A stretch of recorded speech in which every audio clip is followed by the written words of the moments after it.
Hi there, it's Dr. Kathleen Cannon, and we're continuing on our vitamin alphabet today with vitamin B1 or thiamine. Thiamine or B1, the active form is thiamine pyrophosphate or TPP for short, and it's involved in a lot of different processes in your body, especially your cognitive and neurological functioning as well as your metabolic functioning. So given that, it's not surprising that B1 supplementation can be supportive for people with things like dementia, diabetes, even epilepsy. And it depends on the individual, but that kind of realm of stuff can be really supported by B1. And B1 is also something that is important to ensure you are at a good level of during pregnancy, as well as a whole lot of other vitamins that are important during pregnancy. Pregnancy is a special time, so lots of stuff going on there. Anyway, back to B1.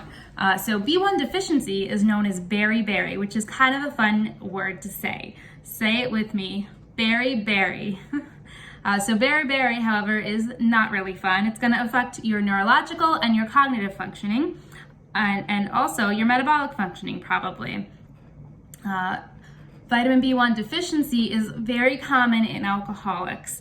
The way that the body handles alcohol essentially kind of depletes the body of B1. So if you are someone, or if you know someone who does enjoy their adult beverages, even if they wouldn't necessarily call themselves an alcoholic, it's important to maybe consider B1 as something that could be helpful for them, especially long term.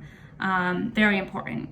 If B1 deficiency progresses, it can lead to something called Korsakoff Syndrome, which is just not good.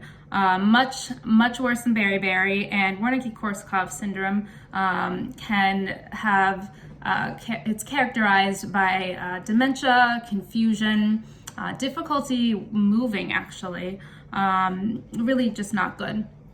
So you want to avoid that. Tests for B1 status. You can test it directly in the blood, however, that's really not the best test. The better tests are functional tests that actually test B1 through metabolites in your urine. That is the best way to test B1, and if you see a naturopathic doctor or a functional medicine practitioner, you can check in with them about that. That's the best way to check out your status. Food sources of vitamin B1 include things like lentils and peas, animal products like meat. Also, Brazil nuts are a good source, and whole grains. Rice is a great source. However, it does need to be the whole grain form of rice. That's where you're going to really get the nutritive value. And B1 is also water soluble. Water soluble means that it's important to take it with food because your body is going to excrete what it doesn't need with B1, and food will help your body to absorb it.